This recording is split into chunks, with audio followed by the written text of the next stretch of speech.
Olá, olá, meus amigos e minhas amigas, muito boa tarde para você que nos acompanha. Estamos começando a semana, né? Segunda-feira com feriado na quarta-feira. Final de ano é assim, vai aparecendo feriado aqui, acolá, e a gente vai aproveitando.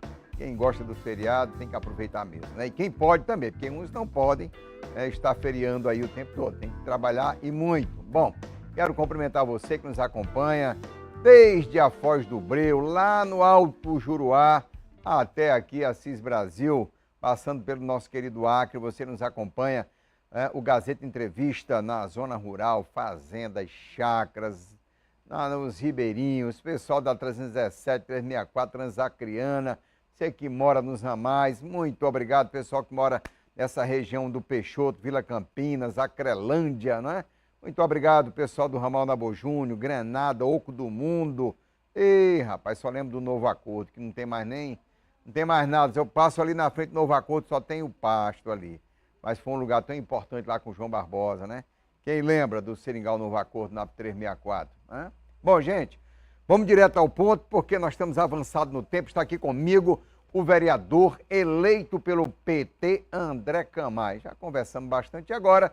Tem outros assuntos aí, vai ter o encontro municipal do PT no sábado, mas tem uma pauta que eu quero começar e você pode até fazer perguntas. Manda aqui para a TV Gazeta, para o Gazeta Entrevista, que a gente quer conversar com ele, que eu pedi para ele vir, o convidei para a gente esclarecer a questão da PEC da deputada Érica, do pessoal de São Paulo, sobre o regime de 44 horas, de 36 horas. Teve até, inclusive, uma manifestação aqui de apoio a essa proposta, não foi convocada por ele, mas ele participou e a gente vai detalhar e saber o que é isso.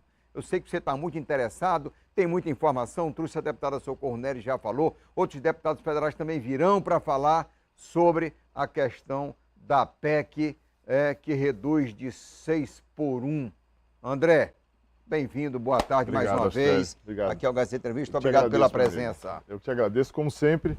Aqui é um espaço democrático, aberto, amplo, e eu sou sempre muito agradecido. Queria agradecer também a audiência de todo mundo que sempre acompanha aqui esse debate com você, né? E eu estou sempre à disposição. Como é que está essa experiência aí na antevéspera da posse de vereador? Tá boa, tá boa. Estou retomando a conversa com todo mundo, né? Visitando as pessoas, visitando algumas organizações da sociedade civil, fazendo conversas importantes, colocando o mandato à disposição. É um período preparatório mesmo, né? Conversando com os demais vereadores. Tem sido um período interessante. E eu estou muito animado, estou muito feliz, né, com a nossa conquista, mas também muito animado para que a gente comece um tempo novo. Começar a trabalhar, né? Começar a trabalhar. O PT voltando às suas origens. É isso aí. Quando não tinha chegado ao poder ainda, lá pela Câmara com Marina, com aquele... Exatamente, não é? Exatamente. Mas, André, eu queria que você explanasse um pouquinho sobre essa proposta da deputada Érica, que a princípio eu vejo como saudável por ter quebrado a polarização. Certo. Porque ela é deputada do PSOL, mais esquerda do que até o PT, e aí muitos bolsonaristas, deputados federais e até senadores já aderiram à proposta. Por quê? Porque, Astério, esse debate, primeiro uma coisa que a gente tem que colocar aqui é que esse debate sobre redução de jornada de trabalho não é algo novo. A própria Constituição de 88 reduziu a jornada de trabalho no Brasil. Ela era de 48 horas e reduziu para 44. Aliás, num debate que já pedia 40, naquele momento, liderado pelo presidente Lula, que era deputado constituinte naquele período. Né? Então, 88. 88, exatamente. Então a proposta era que fosse 40 e conseguimos chegar a 44 horas. Esse é um debate que está permeando o mundo, né? Outros países também já fizeram esse debate. Alguns países têm experimentado medidas bem radicais, de jornadas de 29, de 36, de 30 horas semanais, para entender como é que essa adequação do mercado de trabalho pode acontecer. Então, eu vejo que essa proposição da deputada Érica Hilton, mas também a proposição do Reginaldo Lopes, que é um deputado do PT, que também fez uma proposição dessa no ano passado, que já inclusive está em tramitação, são muito importantes para que a gente traga o debate aqui para o Brasil de qual é essa relação do trabalhador com a questão da produção no Brasil. Né? Nós estamos enfrentando aí uma série de outros debates que têm relação com isso. Reforma tributária, a própria reforma trabalhista que aconteceu há um tempo atrás, né? A reforma previdenciária. Administrativa que o Temer fez. A administrativa previdenciária, né? Sim, que nós tá tivemos. Tudo conectado. Está tudo conectado, né? Então Exatamente. nós não podemos ter alguns avanços que o único setor, a única categoria que não se beneficia das reformas é o próprio trabalhador. Então é hora da gente avançar para essa questão. Então eu acho que foi muito oportuno que a deputada Érica Ail tenha trazido isso. Reacendeu o debate. Reacendeu o debate. E eu penso que isso tenha pegado volume como pegou, Astério, porque esse é um assunto que mexe com o nosso cotidiano, diretamente com a nossa vida. Veja, quando eu discuto a redução da jornada de trabalho, eu estou falando da vida de cada trabalhador, de cada pessoa. Essa pessoa Mas já também sente... de cada patrão, de cada empresa. Claro, não é? obviamente. Da dinâmica da economia no país. Dinâmica, correto. Né? Então, essa adequação da dinâmica da economia do país, ela precisa acontecer. Agora, ela precisa levar em consideração que a economia deve existir e ser organizada para as pessoas e não as pessoas serem organizadas para a economia. Né? A gente precisa ter uma economia que faça justiça e garanta qualidade de vida às pessoas. Né? Esse é o grande desafio que está colocado, na minha opinião. André, a princípio, a reação é interessante, porque ela diz, olha, vai gerar desemprego, vai prejudicar a economia do país, vai gerar inflação, a carga tributária do empresário vai ser, já é draconiana, vai ser pior ainda, né? E a gente vê já muitas reações também, né? Como é que você vê essas reações? Eu vejo como comuns, não vou dizer normais, mas comuns. Natural. Natural. Astério, esse tipo de reação acontece desde quando se começou a discutir o fim da escravidão. Então, quando se começou a discutir o fim da escravidão, diziam que a economia ia quebrar, que o café ia deixar de ser produzido, que as coisas no Brasil não iam mais acontecer. Cana-de-açúcar, todas as coisas que tinham naquele período. Depois a gente veio a discussão de 13º, e foi a mesma coisa. Depois veio a PEC das domésticas, a mesma coisa. Sempre assim.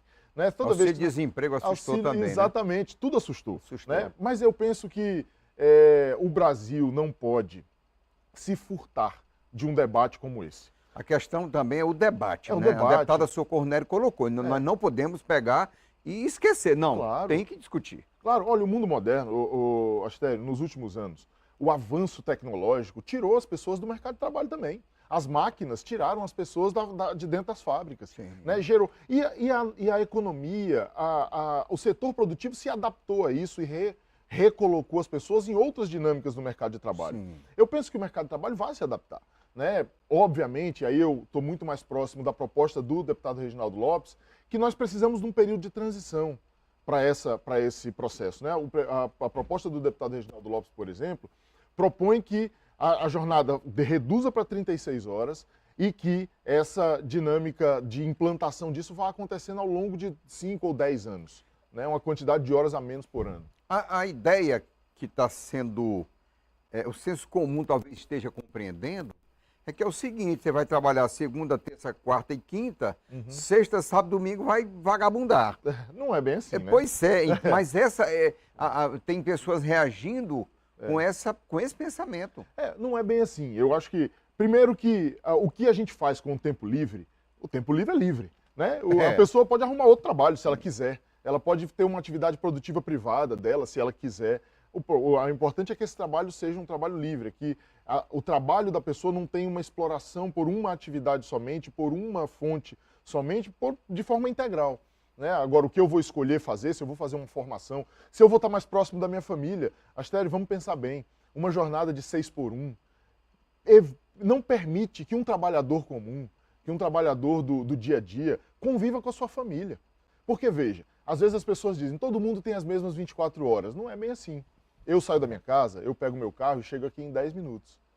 Mas um trabalhador que vai para o trabalho, ele pega o coletivo, às vezes ele espera 2 horas na parada, 1 hora no ponto de ônibus. 5 horas da manhã de casa. Sai 5 horas da manhã de casa, ele vai para o trabalho, fica 8 horas no trabalho, depois ele leva mais 2, 3 horas para chegar em casa de novo, ele só chega em casa para dormir e para se despedir ali, dar um beijo nos filhos e tal, e não tem tempo. Um tempo de qualidade. E ele trabalha segunda, terça, quarta, quinta, sexta, sábado até meio-dia. Até meio-dia, exatamente. Então fica o sábado à tarde e domingo. Exatamente. E domingo ele tem que cuidar das coisas da vida, né? Porque todo mundo tem uma jornada extra em casa, tem que olhar a educação dos filhos, tem que arrumar as coisas de casa, tem que preparar. Então, não é, na minha opinião, não é absurdo discutirmos uma melhor qualidade de vida para as pessoas. É isso que está em debate. Né? Ninguém está discutindo aqui uma quebra da economia, uma ruptura com o capitalismo. Não é isso. Né? O que está sendo discutido é a possibilidade de a gente adequar a rotina de trabalho à qualidade de vida. Eu vejo que há setores da economia que veem isso com bons olhos, né? Que veem a possibilidade da gente organizar. Veja, o deputado Reginaldo Lopes, por exemplo, que propôs isso já no ano passado, ele já falava da possibilidade de essa redução gerar emprego. Porque ela pode, como eu reduzo a carga de trabalho, eu aumento a demanda por trabalho. Exatamente. Eu aumento a demanda, então eu vou ter que ter uma rotatividade melhor. Mas a carga tributária também seria maior. Mas o que assusta o empresário. Né? Mas veja, nós tivemos a reforma tributária agora que está em regulamentação, certo? Ela está em processo de regulamentação. A reforma tributária, em alguns setores da economia, vai desonerar bastante alguns setores, inclusive do setor produtivo, da indústria. Né? Eu vejo o seguinte, Astério, tem uma coisa que para mim é chocante, de duas coisas que aconteceram nesse período, mas revela muito quem é que está e o que é que está em debate de fato na prioridade no Congresso Nacional. Faz 2 semanas ou 3 semanas que o Congresso Nacional rejeitou a possibilidade de taxação de grandes fortunas. Sim. E aí estamos falando de gente que tem rentabilidade de patrimônio acima de 10 milhões de reais. De uma taxação de 1 a 2%. 1 a 2%. E esse mesmo grupo, esse mesmo Congresso não quer aceitar, ou parte desse Congresso não quer aceitar discutir a redução da jornada de trabalho do trabalhador que gera essa riqueza. Favorece a superfortuna e lasca o super pobre. Exato, eu não consigo entender essa solidariedade com os super ricos e essa draconeidade, essa relação draconiana com os mais pobres, né? Então eu acho que tudo precisa estar no debate. Eu penso que é saudável para o Brasil olhar para essa questão, buscar um caminho, adequar o caminho para que a gente não tenha problema na economia, olhar numa questão temporal e preparar o caminho. Mas parte desse Congresso também aderiu, né? Inclusive os 8 deputados federais do Acre aderiram à PEC da deputada Érica, né? A princípio. A princípio. Por que, na sua avaliação? Porque houve pressão. Porque houve mobilização popular. Simples assim, Astério. Vamos ver como é que isso aconteceu. Aqui no Acre, vamos pegar o exemplo. Responde depois do intervalo? Respondo. Vamos lá, tem um intervalo para fazer. A gente volta já conversando com o vereador eleito André Camay. Fica com a gente.